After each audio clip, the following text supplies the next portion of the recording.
It is Wednesday, July 25th, episode 34. I'm going to be talking today in comics about my favorite killer, Midnighter. He's the best murderer superhero out there, and one of my particularly favorite issues with him. And I'm going to talk Raw and SmackDown in the build to SummerSlam. Stick around, because this is not life with Adam S. Messinger. If you're reading Saga or crying from the Muir, he'll deliver a sunset flip, so hold secure. He's got comic books and wrestling all night. This is not life with Adam Messinger. Adam S. Messinger. All right, we're getting to it with WWE Raw, which happened on Monday. The big announcement was they had the Evolution pay-per-view, which is going to be a women's-only event. Stephanie McMahon announced it from the middle of the ring. I'm going to explain later my hesitation with it, but on the surface, I love the idea of an all-women's pay-per-view. They don't get enough credit, in my opinion, even though they are getting their own pay-per-view.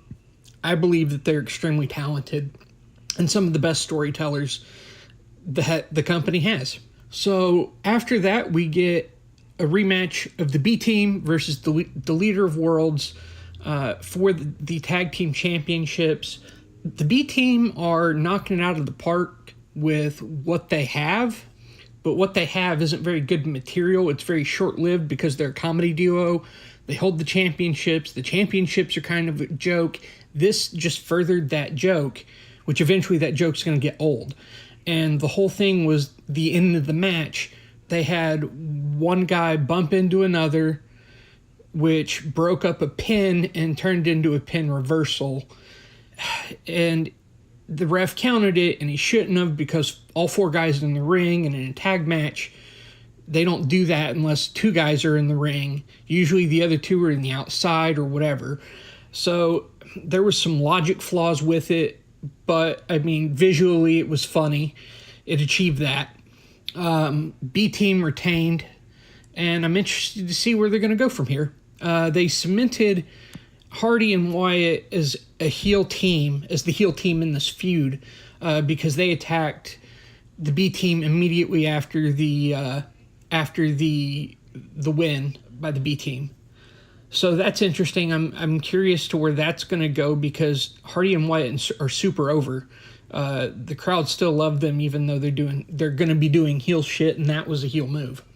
You had Finn Balor and Chad Gable talking in the back, and they had a segment where they're talking about the women's pay-per-view, and that becomes a huge thing of this pay-per-view being shoved down everyone's throat. And it's shoehorned into every single promo that everyone ever talks about. Jesus Christ, they just announced it, and I'm like, stop shoving this down our throats. Mainly because they're advertising it in an inauthentic way. That's my big issue with it. And it is being shoehorned. It's going to be shoehorned as I talk about it into every single fucking promo, it feels like. They establish in that segment that they're going to have Finn Balor versus Drew McIntyre. Baron Corbin came up to Finn and was like, hey, I got you a new locker, and it was a fucking toy house. It was a dumb joke. Then they moved to the next segment with Sasha Banks and Bayley. My notes literally say, they're friends again, God kill me now. After last week, you had Sasha saying, oh, I love you, and nobody else can beat you up, Bayley, except for me. So it's like they're running hot and cold, and even if like it comes out and Sasha, it turns out she's in love with Bayley, that's cool. That would still make them crazy as fuck, because I've never, ever, ever in my life decided to beat the shit out of someone and then fall in love with them in a workplace. That just doesn't happen in life. Sure, domestic violence happens, but not before the domestication. So, like, what the fuck? And they were just friends again. They'd done therapy in the past couple of weeks, and like, it didn't work. And then all of a sudden this week, they had a talk, and it was talk number 5042. that they're friends again, only to fucking turn on each other 3 weeks from now. So they had a tag team match against a jobber woman's tag team. One of the ladies there was named Karen Lundy, and Arn Anderson, who's a backstage agent, founding member of the Four Horsemen. His real name's Marty Lundy, so I was curious if there's any relation there. At one point in the commentary, Jonathan Coachman, he starts off and he says, "Women don't operate like men. And then before he's able to get that sexist statement out of his mouth, I want to say that either Corey Graves or Michael Cole was just stop that thought. And I thought that was funny and just baffling at the same time. The next segment started, which became a running gag throughout the night, with Elias, and they introduce him, and he's promoting his EP that's out, and he's doing great heel stuff here because he's calling it an album, and they introduce him multiple times throughout the night, and I realized that this is just really smart marketing on their part, because they introduce him, and then he gets cut off by somebody, and in those moments you get way more advertisement out of that than you would him being in a 5-minute segment. So this was kind of the first time they did that. He starts, Braun Strowman comes out, he cuts a promo about how he's going to be Universal Champion eventually because of his Money in the Bank. I think Kevin Owens came out and he started talking about how Braun Strowman chokeslammed him off the top of the cage at Extreme Rules, and that was 2 weeks ago at this point, and you could tell Kevin Owens did a really dangerous bump, because he went straight from the 20-foot cage onto an announcer's table, and yeah, there was padding under there, but there was so much that could have gone wrong. And Braun Strowman just laughed, even though Kevin Owens won technically. Braun Strowman didn't give a shit about the win. He was just having fun hurting Kevin Owens. And I think that we're getting, in my opinion, a Kevin Owens face turn and a Braun Strowman heel turn. Because Braun Strowman is clearly a bully in this. He's tipped Kevin Owens' car over. He's, the cage thing. He takes pleasure in just beating the shit out of Kevin Owens at every opportunity. And at this point, you can't even say it's because Kevin Owens is a shitty person and he's getting his comeuppance. It's not that at all. This has just become Braun Strowman terrorizing a man over the last 2 months. And so Kevin Owens brings out Constable Corbin to do something about it. And then that's annoying. The crowd just starts wadding Constable Corbin because I feel Kevin Owens is the face in this situation, and yet they're still aligning him with a heel authority figure in Constable Corbin.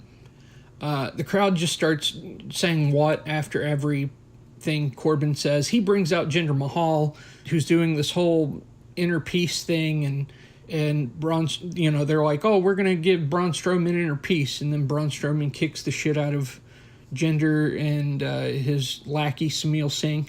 And then Kevin Owens and Constable Corbin go off in a huff, and Braun Strowman, being an asshole still, is cheered by everyone. So I don't know, maybe this is just eye of the beholder thing, but yeah. I was fucking bored after they brought out Corbin. Thankfully, they follow up on that later in the night. The next match was Natalya versus Mickie James. Mickie James won using Alexa Bliss as a distraction. I didn't really pay attention to the match because there was no real... there was a little bit of setup for it, but I just didn't care. There's been no real legitimate story with any tangibility. So I was 5-minute match. I'm checking my Twitter feed. There's an Elias ad, and he's interrupted by Authors of Pain. And they start talking shit about, we want competition and, not more Titus Worldwide, which, of course, brings Titus Worldwide out. And between Titus and Apollo, they cut a really good promo.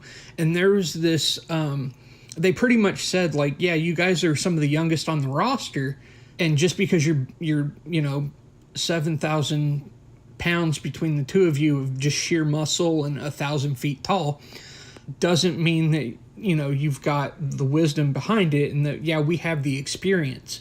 And it came off as really authentic from Titus. And that's what made the segment work, was Titus. Like, I felt like I wasn't getting Titus O'Neil as a character, and I was getting Titus O'Neil as a person. And that's why it worked. And same thing with Apollo. Apollo played into it very, very well. And this is the first time they've been on TV where I was invested. And they completely, this one segment flipped me. They had the Authors of Pain just kind of going like, yeah, we're still badasses. And Titus and Apollo took the advantage, and as they were about to be attacked, and knocked them out of the ring. And they've faced off in the past, and I don't really care. I don't think Titus is that good in the ring. He works really stilted a lot of the times. But now I'm interested in that just because of how good that segment was. I'm not really connected to anybody in that storyline, and this segment was really good. I'd like to see them duke it out now and see where that's going to go. The next segment, you had Braun Strowman and Kevin Owens set up for their SummerSlam match as Kevin Owens and Constable Corbin talk to Stephanie, and Kevin Owens says, I want that match, and I don't care if he is disqualified or counted out or anything. If I win, I want the Money in the Bank case. I want Kevin Owens to have that Money in the Bank case. You had Mojo Rawley versus Tyler Breeze up next after that. Mojo wins, and I still don't care. They just had Mojo do some moves. It really felt like the epitome of a filler match. The next match was Finn Balor versus Drew McIntyre. Dolph Ziggler and Drew McIntyre did a selfie-style promo. Drew McIntyre talked about wanting to beat Finn Balor because he lost the triple threat match last week, and he was mad at Finn because Finn got pinned and Drew didn't lose. It didn't make any goddamn sense. And then they go to the match. There's a fucking Elias ad again. And then they had a decent match, but Ziggler caused the DQ, and then Kurt Angle comes out, and they restarted the match whenever Seth Rollins comes out to save Finn Balor from the beatdown, and then they turned it into a tag match. The only problem is I literally, as I'm taking my notes, I wrote all that down about a minute before it happened, and it was predictable. It was still fun to see Rollins and Balor win when they did win, but it really felt like paint by numbers more than anything else. You had Ember Moon versus Liv Morgan. Liv Morgan's part of the Riot Squad. It's a 3-member crew: Ruby Riott, Liv Morgan, and Sarah Logan. And the problem is Ruby Riott's hurt. Sarah Logan was banned from ringside. Well, now you have one member of a fucking faction. And it doesn't help anyone whenever you just got one person in that faction. And she faced Ember Moon, and it was just it was a blah match. It was a TV match. Again, another match that felt like the definition of filler. Ember Moon hit her finisher, the Eclipse. Liv Morgan did a great job of selling it because she acted like she was dead after being hit with that. But yeah, again, it was a filler match, which is a shame because I've really come to enjoy Ember Moon. And I know she's talented in the ring, so I'd like to see a little more from her. The main event was Bobby Lashley versus Roman Reigns. This had been billed throughout the night. There had been a couple parts I just skipped over because they were fucking interviews, and I'm so over Roman Reigns and Bobby Lashley, and they had a good match at Extreme Rules, and I was hoping that this would be more of Lashley winning and not having Roman versus Brock Lesnar for time number 7 in the last few years. And it feels like this story's been dragging on since WrestleMania 31, and we're at WrestleMania, we just had WrestleMania 34. And it's just a culmination of them dragging out Roman Reigns winning the top title and becoming the face of the company. Oh my God. So, yeah, I'm tired of it. Bobby Lashley came out and interrupted Elias after Elias actually started playing a song, and then was like, fuck it. And that made me laugh. The match wasn't on very long before they started punching each other, and they just looked gassed. They were the most phony punches. they did some like impactful stuff, but as I said, like within like 3 minutes, they both looked like they were ready to be done with the match, and it lasted like another 10 to 15. When Roman started to gain momentum in the match, of course the crowd just lost their fucking mind and started booing him. There was one kind of cool spot where Bobby Lashley hit an MMA hold, and I was like, well, this should be the entire match. They should have just Bobby Lashley doing MMA shit instead of looking tired and exhausted facing Roman, looking tired and exhausted, and neither one really able to do moves. And this even played into the match of them looking exhausted in a dangerous way, because at one point they were on the outside and Bobby Lashley tossed Roman back into the ring, and Roman bounced off the middle rope as he's laying horizontal, and he bounces in and he falls through the middle rope down into a vertical position onto his neck. And he landed on his head, and you saw his neck tweak, and he reacted instantly, and it wasn't a selling spot. Yeah, I was genuinely concerned for him. So, yeah, I wonder how that's going to play out, and hopefully he's okay. And then, of course, Roman wins with hitting, he hit the spear and he wins after he hit like 5 Superman punches and stuff that really didn't really connect together to tell a story. It was just a bunch of big moves. So they've booked Brock Lesnar and Roman Reigns for SummerSlam. I'm legitimately considering a hiatus on WWE and wrestling for a long time. I'm going to get to SummerSlam and we'll see, but I was just not into it at all. And I'm just, the story they're telling, I'm done with it. So we'll move on to, on the not Dave Meltzer scale, I will give the show cucumber water. It gets cucumber water. There were some good parts of it that moved things along, but there was a lot of it that just left a weird taste in my mouth that I wasn't completely fond of. So with that, we're moving to SmackDown. Randy Orton comes out, cuts a promo, saying he gets no respect. It's a clear promo trying to delineate him from his previous character, where he is now a heel, and he says he has gone from the Legend Killer, where he started 16 years ago, to becoming the Legend and establishing himself as the Legend. He's going to take away all the other stars and make him the last legend standing.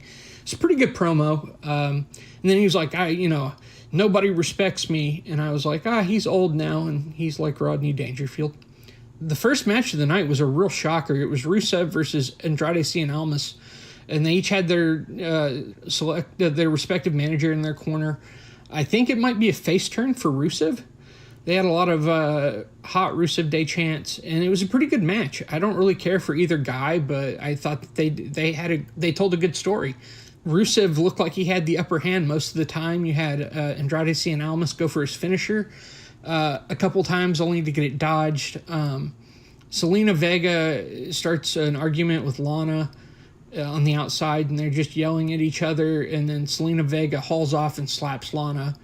Lana starts fighting with her, and Aiden English comes out to help, but accidentally bumps into Lana, and that's what causes the distraction for Rusev to get pinned. I wasn't sure where they were going to go with it, and I thought they told a good story. They cut to the backstage, and you had Lana arguing with Aiden English, and Rusev eventually shushes them both and is like, I don't know if either of y'all are good for Rusev Day, I'm out. So I'm curious where that's going to go. I think we might get Rusev versus English for SummerSlam, and then maybe that'll allow Rusev to break free and either turn face or commit to something other than just kind of this weird in-between period he is after losing his title match at Extreme Rules. They had the next match was Billy Kay versus... the next segment, you had R-Truth versus Samoa Joe. It was approximately a 5-second match. He was like, I haven't wrestled on TV, or I haven't wrestled since WrestleMania, and I'm wrestling now. And he came out, and he did his entrance music, and he raps his entrance music, and it lasted longer than the match itself. Like, the match was 5 seconds. R-Truth started hitting a bunch of offense, and then Samoa Joe just wrapped him in the coquina clutch and he tapped. I can't remember the last time I saw R-Truth wrestled on TV, or R-Truth wrestling on TV. So I looked it up, and it's actually August 25th on Raw. So we're talking like 11 months since R-Truth's been on TV. And that's not on TV, but had a match on TV. That's crazy. So I don't know what they're doing with him. I forgot he even worked for the company half the time that he shows when he shows up. They had Billie Kay versus Asuka. Asuka was super animated to an annoying sense. She was super goofy. And she was like, oh, I'm so stoked for Evolution, the pay-per-view that women are going to headline. And they ran like several replays of the promo from Raw announcing that. Asuka, at one point, was the most feared badass person in the entire company. Like NXT, WWE, 205 Live, you name it. She was the most badass person. And now she is acting super goofy and has Carmella and now Billie Kay saying they're better than Asuka with citing wins over her. Yeah, I'll go into it now. This is the reason why I am worried about the women's pay-per-view. You have the same writers who are writing this, who are writing Brock Lesnar versus Roman Reigns, giving them an all-women's pay-per-view. Like, the overall product, it lacks quality overall. I would say it's probably 30-70 with stuff I enjoy and stuff that I don't, or I'm lukewarm on. And so it's hard to get excited about something, even if it's a first and a groundbreaking thing like Evolution, when I know that the overall quality of the company isn't that great right now. So the thing is, though, with WWE, it is unpredictable, and by October, I could be like, holy shit, it's flipped 70-30, where there's 70% of the things I like and 30% of the things I don't. So I'm hoping to give it a chance, but if it keeps going like this, I'm going to have to drop out. So hopefully that doesn't happen. Anyway, AJ Styles has a contract signing. Paige comes out and she talks about Evolution. AJ Styles talks about how proud he is to be the WWE champ, and especially with the Evolution pay-per-view being announced. And then James Ellsworth comes out and says he wants a title shot, and he does a bunch of terrible, obnoxious, sexist jokes. And Paige fires him. And that might have been the biggest pop of the night up to that point. She has 2 security guards come and carry him out, and he's like wrestling with them like, I'm not going, I'm James Ellsworth. I kid you not, I had flashbacks to my employment because I work with kids who do what James Ellsworth did, and I've been in the position with another adult having to do what those 2 security guards did. And I was just like, holy shit, no. And then they threw him out of the building. I didn't get to do that in my work. But they cut back to the ring, and they had Samoa Joe beating the fuck out of AJ Styles and then signing the contract. And so they set up Samoa Joe versus AJ Styles for the WWE Championship at SummerSlam, and that should be the main event because I want to see that. That was awesome. Paige stops Joe in the hallway, and she's like, what are you doing? She's like, I chose you because you had killer instinct and you are a fierce competitor. And he's like, well, that's what the killer instinct was. I'm unpredictable. That's why you want me here, and that's why. And which shut her up pretty quickly. The next match, you had Carmella versus Becky Lynch. And if Becky Lynch won, she got a title match at SummerSlam. Here's my big issue with this storyline. Carmella is running around saying, I beat Charlotte Flair twice. I beat Asuka twice.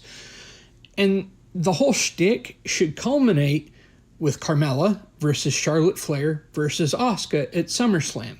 Because have you beat Charlotte Flair and Asuka at the same time? And then they should have Asuka go over because she's supposed to be a badass. And then you have Becky Lynch, who's had a winning streak, get frustrated. She hasn't had an opportunity. to get a title shot, and then Carmella enact her rematch clause at the September pay-per-view, and you've got a three-way between Asuka, Becky Lynch, and Carmella. And then Evolution in October, you cut that into an Asuka versus Becky Lynch feud. There, for free, WWE, you have the broad strokes of something that would make sense and be fun and work, instead of just a bland tap-out victory, which Carmella did, and now we have Becky Lynch versus Carmella at SummerSlam. They announced a tag team tournament after this. You had Sanity versus the New Day as part of a 4-team tournament. The New Day won, and they're going to face the winners of next week's Bar versus Usos match. And then whoever wins that faces the Bludgeon Brothers and whatever. Their tag division is bortastic right now. The main event was a segment with Miz and Maurice and their daughter plugging their new reality TV show, Miz and Mrs. They had the baby there, their actual kid, I believe. And I wonder what that baby got paid, because I'm pretty sure it was like 3 months of my paychecks. So while I was envying that baby, Maurice decided she was going to say that she started the women's revolution. That was a great heat seeker. It got the crowd pretty pissed off at her. Then Miz threw it to a preview reel of the show, and it just was a bunch of bloopers of Miz and Maurice throughout their career and fucking up and shit. And then it cuts to Daniel Bryan, and he's like, oh, hey, I did that, and fuck you guys, you look like dolts now. And then he comes out to basically confront The Miz after The Miz has talked all kinds of mad shit on Daniel Bryan, and saying that his career's dead and their daughter in her 8 months has done more than he's done in his return. And then I'm secretly hoping that we get an infant versus infant match, or just give, because Daniel Bryan and his wife have an infant or a toddler at this point. But I'd like to see maybe the first man, wife, kid tag team match at SummerSlam. Be a hell of a way to have SummerSlam. But no, at this point, I think they're just going to give us Miz and Daniel Bryan, which will be fun. The Miz had a baby Bjorn, and he tossed a baby doll at Daniel Bryan. We all thought it was his kid.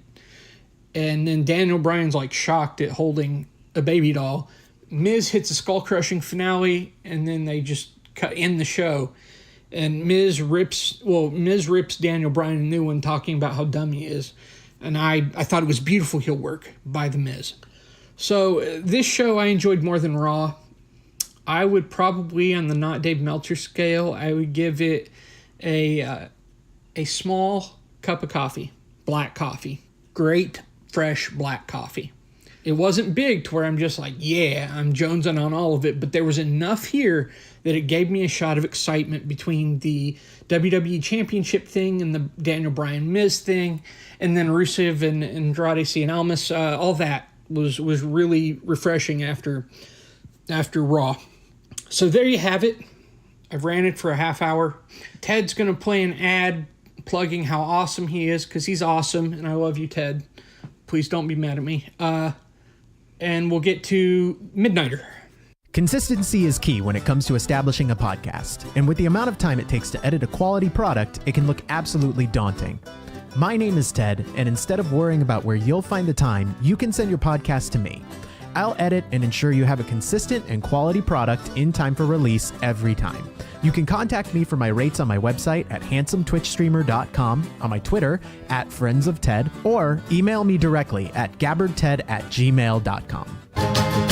Alrighty, gang, we're back with comics. I'm going to keep this one short. In 2007, there was a character named Midnighter who spun off from DC's imprint called Wildstorm. They had a team called The Authority, and they had a gay Batman-Superman analog. And Apollo was the Superman analog. Midnighter was the Batman analog, except he was Batman turned up to like 11. The whole premise behind Midnighter was the fact that he could see every move somebody was doing ahead of time and figure out all the ways to win in any fighting situation. and he was the ultimate fighting processor and had no qualms going out and killing the bad guys, finding the bad guys, then killing the bad guys, however it happened, and he took joy in ripping people apart. So they had a standalone issue. This was the 2007 series of Midnighter. Issue 7 is written by Brian K. Vaughan and drawn by Derek Robertson and inked by Rodney Ramos. And this issue is a masterclass in how to do a single issue story. It starts off with Midnighter kissing Apollo. And as you start to go through, you find out that that's actually the end of the story, and that Midnighter is going through and killing a giant weaponized oil company that is trying to take over the world, and that he destroys all their robots, and he just goes through it's a whole action sequence of him destroying this facility and everyone in it because they're evil corporate bastards. And there's jokes throughout it, and there's various visual gags that you can read the issue from front to back, which story-wise is backwards, is from end to beginning, or you can read it from the last page to the first page, which would be story-wise beginning to end. Brian K. Vaughan, he has shown here, like in that single issue, why he is such an amazing writer, and why he has books like Saga being nominated for Eisners, why he doesn't work anymore for Marvel and DC and makes boatloads of cash creating his own comics over at Image. And Derek Robertson, I don't know if you've ever read any of his work, but it's very dark, very gritty. He does violence extremely well. That's kind of his tone with a lot of stuff. He does action, and he does exploding heads, and he does ripped body parts, and he does some pretty good expressions. So, quite frankly, I said go find this. If it's in your back issue bins, you can find it for $1.99 on Comixology. It's an excellent way to spend 10 or 15 minutes, and it has a lot of rereadability in the fact that you can pore over it and see all the different nuances that BKV and Derek Robertson put together. It's possibly my favorite issue of the series, and I think there's 20 issues in it. And you don't need to know anything going into this other than Midnighter loves to kill, and he's in love with Apollo. So go find it. As I said, it's from DC Wildstorm. I would easily give this a 5 out of 5, one of my favorite single issue stories. That's it from me today, folks. I would like to thank our editor, Ted Gabbard. Go follow him on Twitter, on Facebook, on everything. And most importantly, go to handsometwitchstreamer.com, and you can find him playing all kinds of cool video games. Dandelion Massacre did our theme. Go buy their music at dandelionmassacre.com. I get a lot of, I really enjoyed the theme of the podcast. And so if you like that theme, there's plenty of more awesome stuff by them over there. Dan Faughdner does our graphics. You can find me all over the internet at Adam S. Messinger on Facebook, Tumblr. I'm not really active on Tumblr, but you can find me there. Instagram, Twitter, everything. I'm all over. If you just search Adam S. Messinger, I'm sure you'll find me. Tell me if I'm wrong about wrestling. Tell me if I'm right about wrestling. Talk to me about comics. Share with me your comics loves and passions and grumbles and gripes. Talk to me. Let's have conversation. That's it from me, and I will see you all in 2 days.